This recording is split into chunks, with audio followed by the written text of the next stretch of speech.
now? Yep, it's great. So today I wanted to focus on the web UI plugins and debugging the web UI. This might provide the DevRel team with some insight on some features that you might not be aware of, and also just how we debug problems when they occur. So first, I wanted to just take a look at table plugins. So table plugins, these are plugins that we can add to enhance table functionality. So for example, you can show labels up top and add new stuff to the menu and that kind of stuff, and do your own, show your own dialogues and that kind of stuff. Each table can have its own plugin applied to it, and it's set by the code. And this plugin is dynamically loaded when the table is opened. These table plugins have access to the panel, the table, and the model, and they can even change how the data is displayed in the grid. And the reason we did this is, sometimes our customers, this is on the enterprise side, they want something slightly different than what we provide out of the box. So plugins can provide them that functionality. So I'll give you an example here. I've got my BHS up, and I've got this example plugin. So it's displaying just a bar across the top saying example plugin.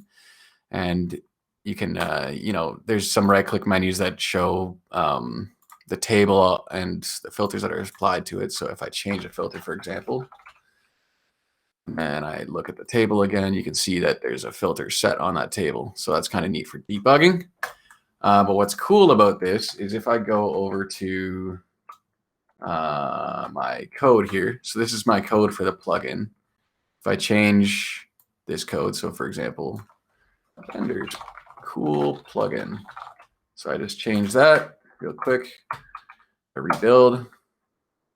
I copy that to the server. So I can actually, if I refresh here, next time I log in,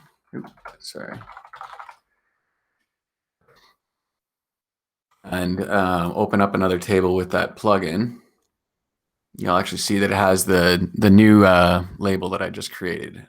So instead of saying example plugin, it'll say vendors cool plugin. So it's really nice for being able to iterate quickly on some things and being able to display your own thing. Sentinel or Galileo uses these plugins to manage some tables however they want to like it. And yeah, we're just setting the example plugin right here in the attribute. So yeah, those are table plugins. Does anybody have any questions about table plugins? They do not exist in community, right? They do not exist in community yet. That is something I eventually will be plugging in, along with dashboard plugins as well. That's another thing I'm working on. And that'll just make it really easy to add new functionality or extend existing functionality, having that plugin architecture. Any other questions? Okay. So do customers write these? Do people do it? Do you anticipate that? Yeah, we do have examples up on GitHub.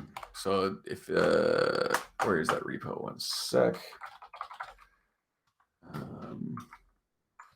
It is right here, and yeah. So I might not have it public. I should do that. So yeah, I do expect customers to write it, or oh geez, I'm using a different browser. Anyway, there is an example repo out there. Right now we've had David, who is our customer support. He's been writing some plugins for Galileo. But eventually, yeah, we'd like customers to just write that themselves or end users or other developers. Cool. Okay. Yep. Okay. Cool. And then following up on that, we also have application plugins. So these are plugins that control the entire application. They load up when the application startup. And one of the examples we have with this is our integration with Glue42. So Glue42 is like a system-wide application that can facilitate communication between applications, or a system-wide service rather. And so what we can do with a Glue42 plugin is we can have another app send a signal to our application to, set a filter in a specific table or something. I don't have this set up because I don't have a Glue42 license. but that's what some of our customers are using. And the reason why that's so powerful is because for something like Glue42, then we can keep it out of the core UI. We don't have to worry about licensing issues from that regard, because then it's just on them to use the Glue42 plugin, and then they have their own license associated with that. So that helps to extend some web UI functionality. Any questions about app plugins? Okay, so I will go on to. So sorry. Yep. That must mean that all these things run client side. Yes. Right. Everything's running on the browser and hanging off the browser. Okay. Right. It is, but it pulls it from the server. So if you look at here, let me just do this example again. I'll pull up the network traffic while we're doing it. So I think I'll be able to show it here. I haven't actually looked at this myself, so maybe I'm full of it. Okay, so we got no plugin loaded yet. Yeah, this is also how you look at the network traffic, and you can see everything that's being transferred from the server. But then if I open this table with a plugin, see it pulls in that example plugin file from the server. It's actually hosted on the server at that location. Yeah. And then runs it then on the client. So got it. Yep. So obviously, it's up to whoever installs the plugins to verify that these plugins aren't malicious and that kind of thing. So we don't have like a Deephaven plugin store or anything, but if you're developing your own plugin, don't make one malicious. That's good advice. Yeah. Okay. So that's table and app plugins. Support logs. So one thing we touched on yesterday is that you can export logs using this button on the right. And what this exports is a zip file containing the console logs and Redux data. If you remember from last time, I said Redux data was the application state, such as a workspace and that kind of thing. You can look at the logs in real time from looking at the console tab and developer tools.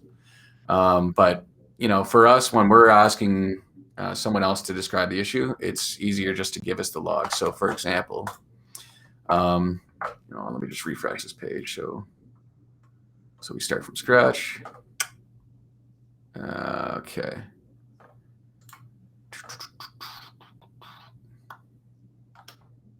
Hello, browser.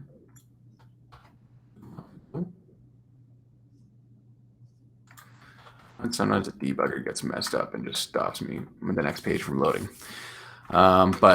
So we've got the page open. If I open up the dev tools and look in console, you can see the browser logs. And, if I do stuff, you'll see, more logs get printed out in real time.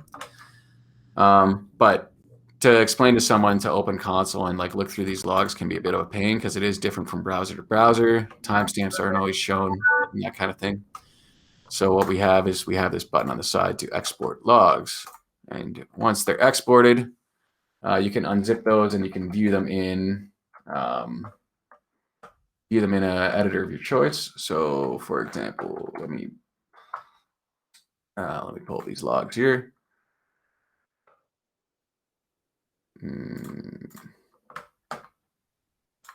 Okay. Go to, sorry, I got to pull my editor on the right monitor. So you can take a look at the, okay. So I can see the logs right here. This is a log I actually pulled from earlier where I had an error with a quick filter, right? So you can see in the log, there's a stack trace here, and that shows an error that occurred.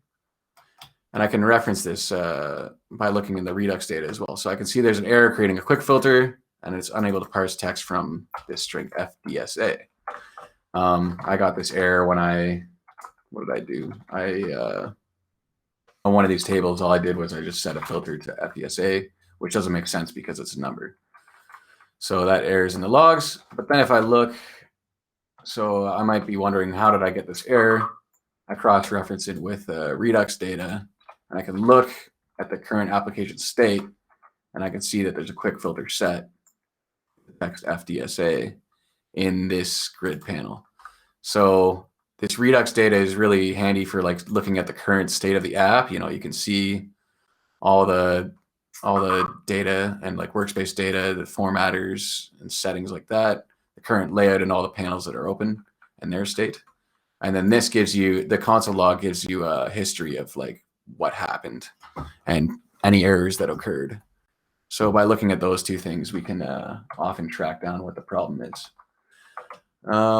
Any questions about debug support logs? So I think this is a key feature for us when we're supporting users. You know, I think we'll expect people to upload these files so we can look at them.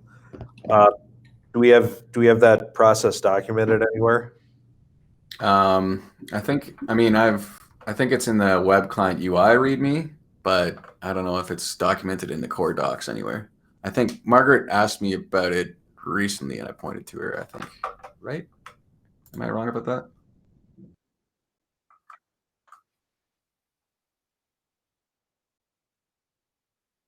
Yeah. Yeah. Yeah. And it's much easier for them to just click the button rather than going into browser dev tools and everything. And then we can also, if we ever find that there's more information we do need, then we can also add that to the logs in a later version.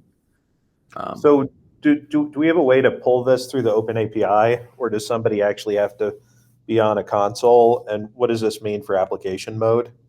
Okay, so this is all in the web UI itself. So you can't just pull these logs from the Open API. You can look at like the server log messages from the Open API.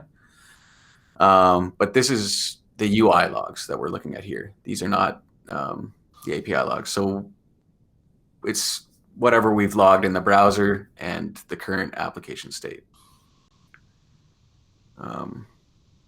If that makes sense. Okay, what does that mean for application mode?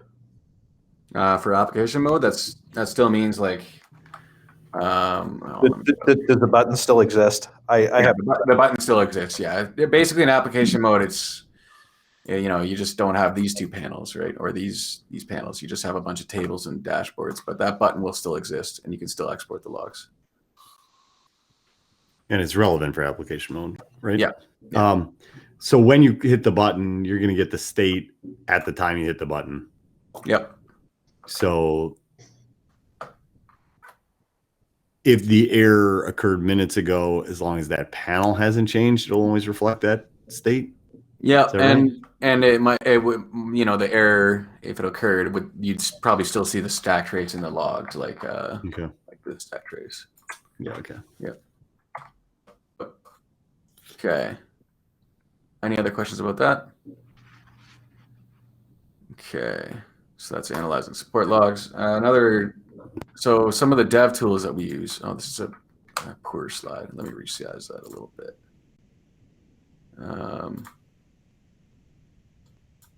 There we go. Okay, so as I've mentioned before, Redux is what we use for the application state. This is a JavaScript library.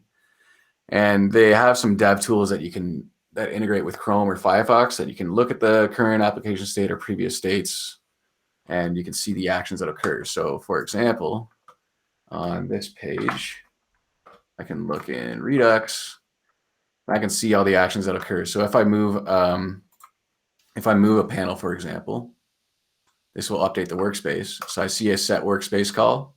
And you can look at the diff. If I look at the raw diff, you can see what actually changed in there.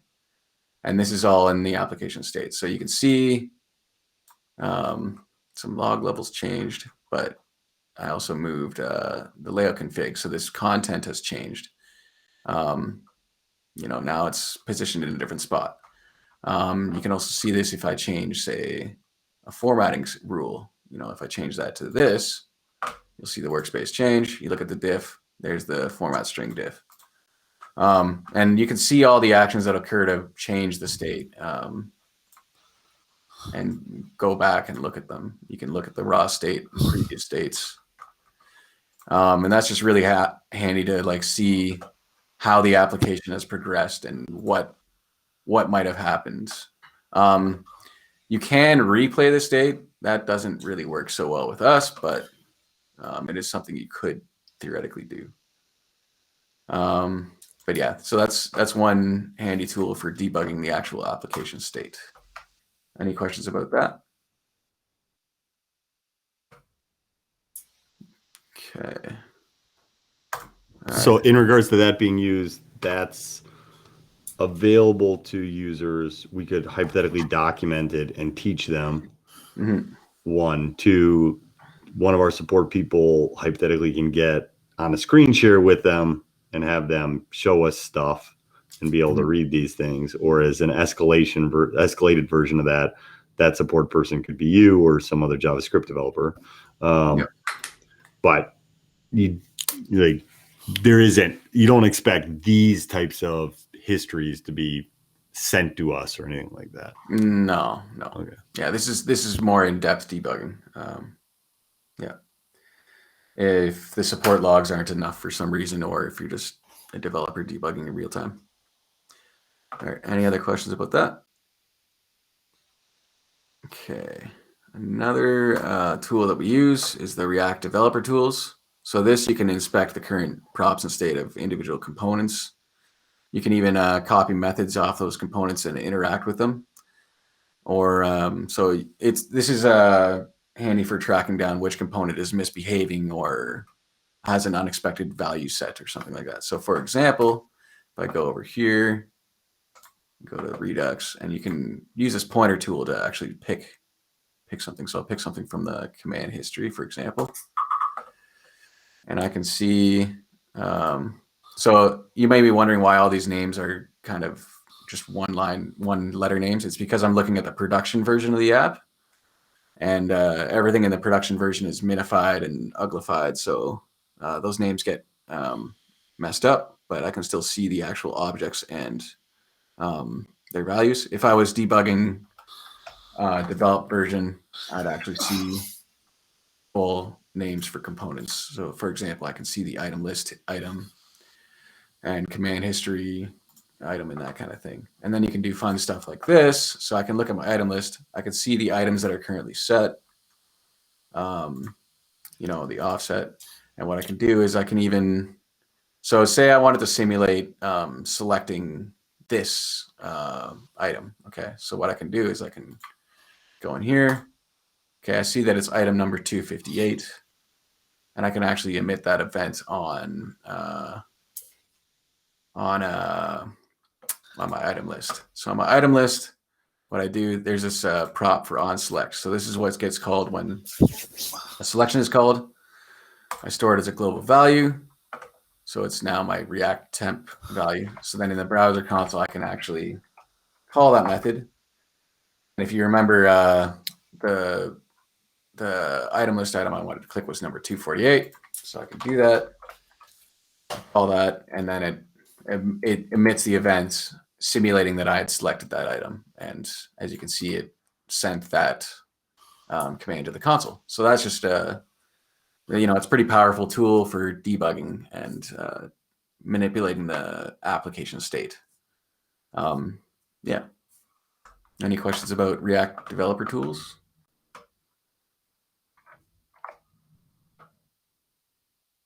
Okay.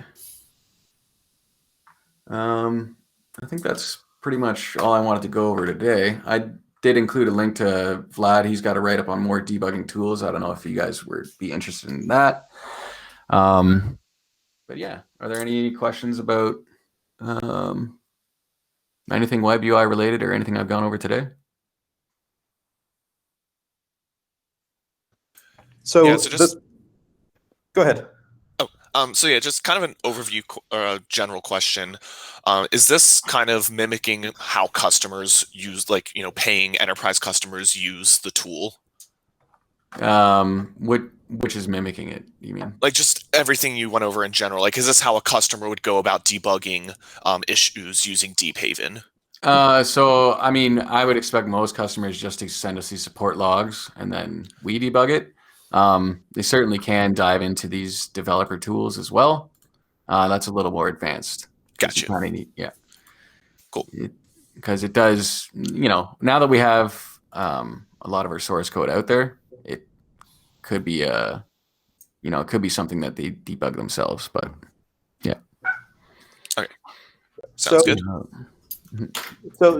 So this crew is going to end up being the point of the spear for a lot of the support cases. Mhm. And at the same time, we won't have access to the machines this stuff is running on.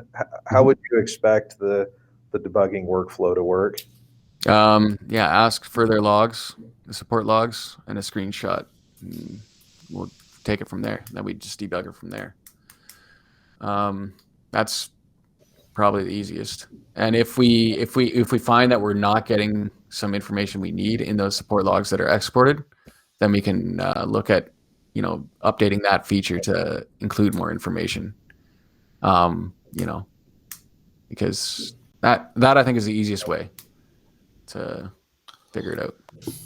How standard is it to talk to an open source user and get on a screen share or a video call or something like that? Probably not very often, but if they report an issue and include the logs, then we can take a look at it. And yeah, just if they want to look in the logs themselves because they're a developer, then that's also something they can do.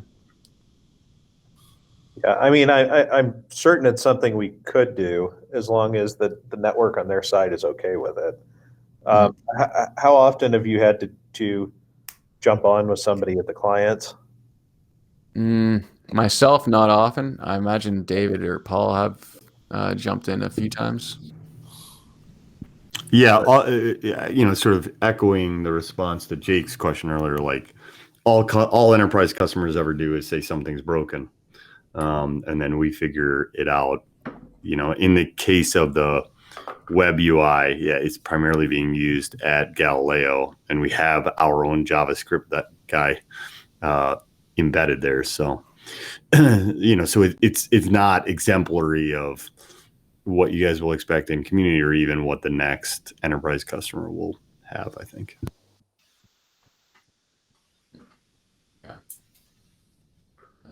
Any other questions for me? Yeah, is there any debugging functionality you think is missing, or does this get us 99% of the way there? I think it gets us about 95% of the way there. Yeah. It'd be nice to be able to debug the server side a little bit more, but for at least the web UI and looking at how it is operating, I think we're 95% there. Yep. Okay. And then do those logs have detailed version info so we know what they're actually running? You know what? They don't, and they should. So Actually, can we change that so that in the version we see both the web version and the server version? yep. On enterprise, I think it already does that, but maybe not on the community side. Let me take a quick look. I here. think on the community side, it just shows the web version. Yeah, on enterprise, it'll show a different version if it's different between the server and the UI. In this case, both server and UI are running off the same version, so it shows just that. And I don't know if we actually include that in. Yeah, I mean, we really need that in a log. Yes, you're not wrong with that. How come I didn't open my computer? Wait, that's not the right one. Yeah. So yeah, you're right. We should output more version information in there. I'll add a ticket for that because that would be very useful. Yeah, Amanda, JJ, Jake, is there anything that you guys feel like you might need to debug a case? No, I think it's pretty good. I would just say, yeah, practice debugging and actually start. I'm going to start using this now that he's gone over it, so I can get a feel for doing it myself. Cool. Yeah, I was going to say the same thing. Just got to do it a few times. Yep. And if you do find it difficult to debug or you're not seeing what you need, then we add those things in. Yeah. So Mike, with them trying it out, is there like an easy case you have where you can break something and then they can see failed logs? Yeah, I can put something together. I mean, if you put the wrong quick filter in, for example, that was one case. Or if Like it's mainly for capturing UI errors. Right. So Well, I confirmed that the application mode information does go into the logs, which is kind of nice. yeah, that's handy. That quick filter thing kind of surprised me, Mike. I would have just thought it just fails validation, but it's not. Yeah, I You know. mean, I am a bit loud with that error. That one I could probably change scale back because it is loud error. But any other unexpected error that occurs gives a stack trace, which is nice. Okay. Yeah. All right. Anything else? All right. Thanks, Mike. Yeah, no problem. Yeah, thanks. All right. Take it easy, guys.